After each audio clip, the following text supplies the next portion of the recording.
Hello दोस्तों, स्वागत है आप सभी को शिव शक्ति यूट्यूब चैनल पे। आप हमारे चैनल के साथ जुड़े रहिए और मेरा वीडियो देखते रहिए और लाइक सब्सक्राइब करते रहिए और मेरे को दोस्त को अपना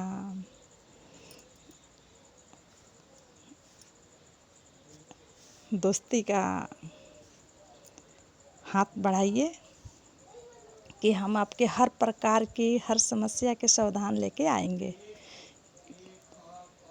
कि हमारे दोस्त का कोई प्रॉब्लम ना रहे। आज थोड़ी घर के बर्तन पे एक नज़र डालते हैं, जो कि थोड़ी आपको बिछिया है, पायल है, पैजनी, उसको आप साफ़ करें। और घर के तांबे पीतल के बर्तन हो जाते हैं, मंदिरों का बर्तन और घर का, तो ये अपने घरेलू उपचार से इसको साफ़ कर लेंगे। तो आप आज थोड़ी बर्तन के साफ़ किया जाए। तो तांबे के बर्तन हो जाते हैं, पीतल के बर्तन हो जाते हैं, तो ज़्यादा धब्बे पड़ जाते हैं, काले हो जाते हैं, उसको साफ़ करना है। तो आप इमली लीजिए। इमली को आप एक दिन भिगो दीजिए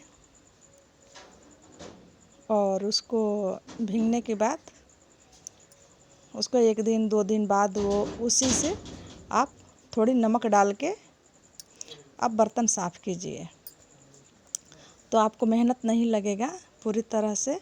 आपका पीतल के बर्तन है, तांबे के बर्तन है, तो आपका बिल्कुल साफ़ हो जाएगा, एकदम नए की तरह साफ़ हो जाएगा। आपको मेहनत भी ज़्यादा नहीं लगेगा।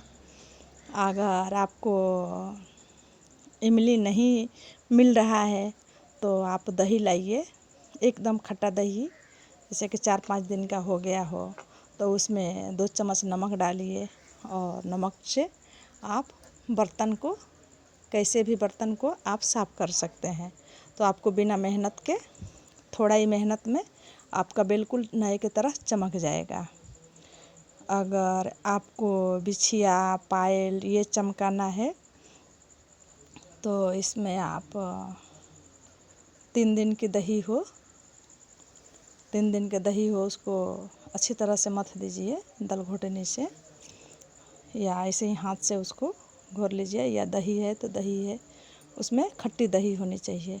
तो जो आपके बिछिया है, हाथ की मेहंदी है चांदी का, पैजेब है, करधनी है, जो भी है, आप उसी दही में डाल दीजिए। उसमें 24 घंटे के लीजिए। अगर ज़्यादा आपको बिल्कुल नया की तरह करना है तो आपको 24 घंटे के लिए उसमें आप डाल दीजिए। 24 घंटा, अगर ज़्यादा काला है तो आप 24 घंटे के लिए डाल दीजिए।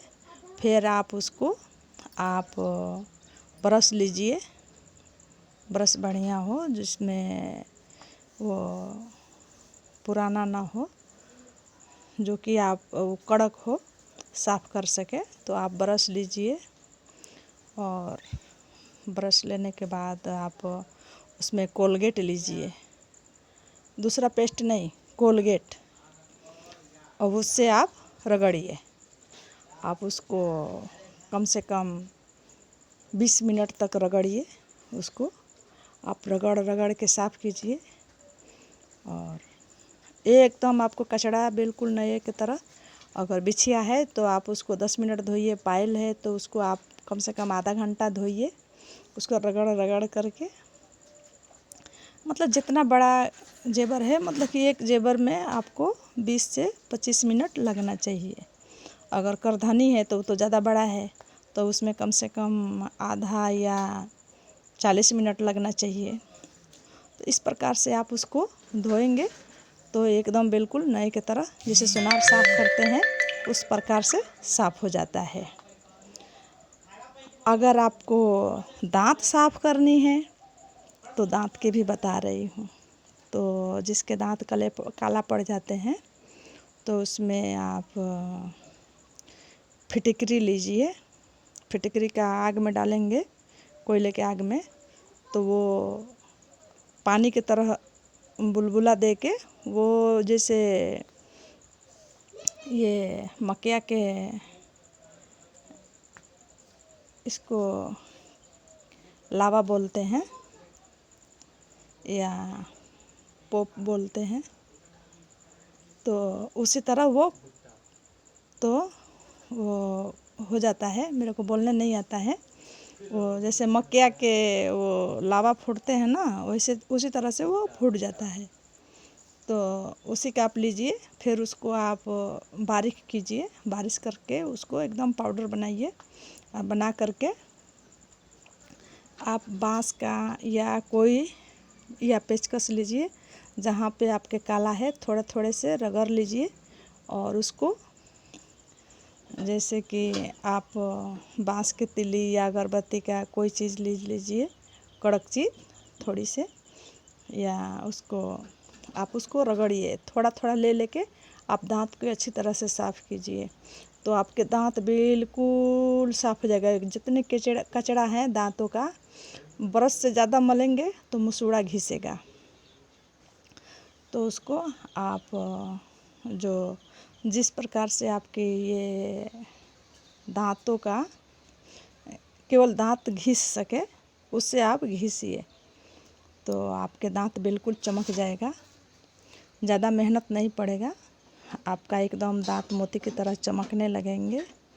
अगर किसी का दांतों में प्रॉब्लम है, दांत दर्द दे रहा है, अगर मसूड़े से खून आ रहे हैं, तो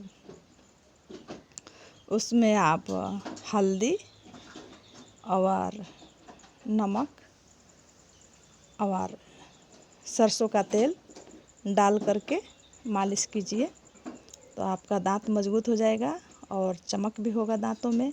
दांतों में जो बदबू आ रहे हैं वो बदबू भी नहीं आएगी।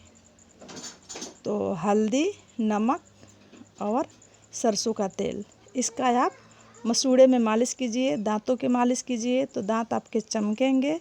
और जो मसूड़े में आपको सूजन है या मुंह में बदबू आ रहे हैं, तो आपके बदबू नहीं आएंगे। तो इसका दांतों के लिए मैं अलग से बताऊंगी।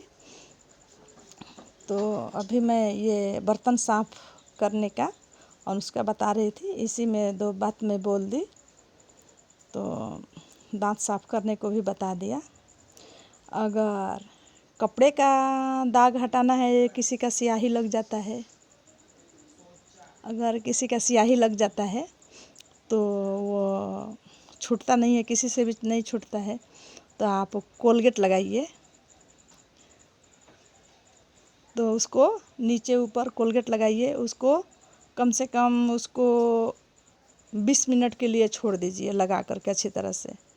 और फिर उसको आप 20 मिनट के बाद उसको आप रगड़िए, रगड़ करके आप धो दीजिए। तो आपका ये जो स्याही के दाग है आपका बिल्कुल छूट जाएगा। तो आज का वीडियो का मैं विराम देती हूँ। जय माता जी। मेरा वीडियो देखते रहिए, लाइक करिए और सब्सक्राइब करिए।